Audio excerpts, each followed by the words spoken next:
Soomaaliyada dhageysanaysa waxa lagu salaamay salaanta islaamka assalaamu calaykum wa rahmatullaahi wa barakaatuh xildhibaanka waxa laga hadlayo maanta waa amni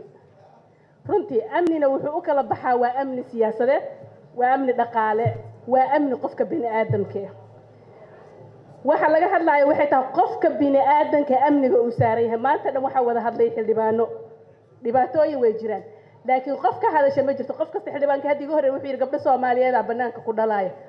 ma ka hadashay isbitaalkii diiday gabadha Soomaaliyeed inay ku dhasho iyadoo lacag dhiibin ma ka hadlay gabadha Soomaaliyeed ninkii uurka u yeelay ee ka dhaqaaqay ee aan geeynin dhakhtarka ma ka hadasheen runtii gabdhaha Soomaaliyeed ee maalin kasta lagu kufsanayo lagu dhibaateynayo meelaha ay joogan waxa la gubay gabar yar oo 12 sano jirta waa la gubay nimankii gubay ee dilay ee kufsaday lagama hadlin ma ka hadasheen ninkii Soomaaliyeed ee la gubay ee noolaa runtii waxa jirta dhibaato fara badan oo loo geysto dadka bini aadamka ma aha in amniga lagu soo warwareegto maanta dhan oo la dhaho amniga maqan iyo kana maqan iyo kaasa hadlaysan amniga dhaqan dhaqaale in laga hadlo amniga gabdhaha Soomaaliyeed in laga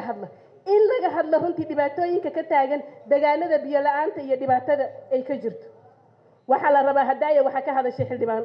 Khadiijo oo sheegtay gabdhaha dhibaatada lagu hayo runtii gabdhaha dhibaatada lagu hayo waa inay ka hadlaan xildhibaanada waa inay ka soo saaraan shuruuc u degsan sharciyadaasi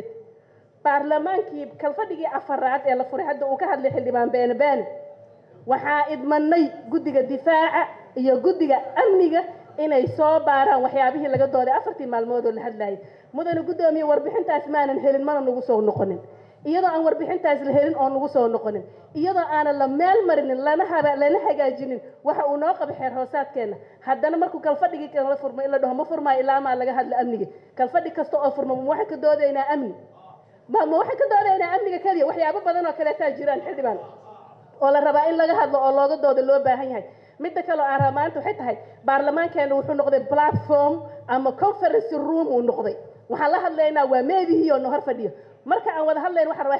xildhibaan inaan u wada hadalno oo ay naga dhaxbaxaan meediyaha ay hor joogan wax isku sheegno isa saxno isa toosina loo baahan yahay laakiin maaha inay noqoto maalin kasta platform oo aan la hadlayno meedihii kaliya uu na dhageysanayo maanta dhantada hadlaa in yar oo inta fadhisaa maqlay dadka gadaal fadhiya dhan waxay la socdaan malaha marka in meediyaha in la hadlo inay xildhibaanada dhaafaan oo la hadlo xildhibaanka kula dhiga ee kugula jira baarlamaanka si wadankeenu uu horumar u gaaro runtii ogana wada hadalna hadii ay dhibaatooyin ay jiraan mudane gudoomiye waxa jira shuruuc fara badan oo hor yaal hadii aan ka hadlayna amnigi maxay xildhibaanadii iga horeeyay sharafta badna uga hadli waayeen shuruucdii amniga sharciga argagixisada caaway mudane gudoomiye qofka hadasha ma jirta guddiga amnigan ka rabnaa inuu noo sheego uu noo sharxo sharcigaasi hadii aan rabnaa deegaankeena nabad ka dhigno waa inaan dajinaa sameeynaa shuruucda lagu saxaayo lagu hagaajinayo amniga oo u yaalo baarlamaanka midda kale saakay wixii dhacay runtii waa wax laga xumaado in maalin kasta qof bajaaj wada uu dilo askari sharciga qofka weyn ma jirto qof kasta oo sharciga ku xadgudubtana waa in sharciga la hor keenaa waxaan tacsi u diraynaa runtii dadkii saakay ku dhibaatooday ee lagu dhibaateeyay waxaan faraynaa qolooyinka amniga iyo kuwa sharcigaba inay soo qabtaan dadkaasi si loo hor keeno sharciga loona marsiyo dadka reer Muqdisho waa inay maaragtay u diyaar garoobaan ilaaliyaan amnigooda runtii ma aha mas'uuliyad waradeed laakiin waa wax qabad wadareed naga wada dhaxeeyo waay mas'uuliyadda dad u idmanay laakiin waxa naga dhaxeeyo waa wax qabad waa inaan dadka wax la qabanaa waa inaan is abaabulnaa waa inaan dadkeena iyo deegaankeena ka shaqeynaa midda kale hadaaya waxa laga hadlo xildhibaan ka hadlo wuxuu yiri deegaanada nagu hareeraysan ama maamulada qaarkood dhibaato kama jirto xamar maxay uga jirtaa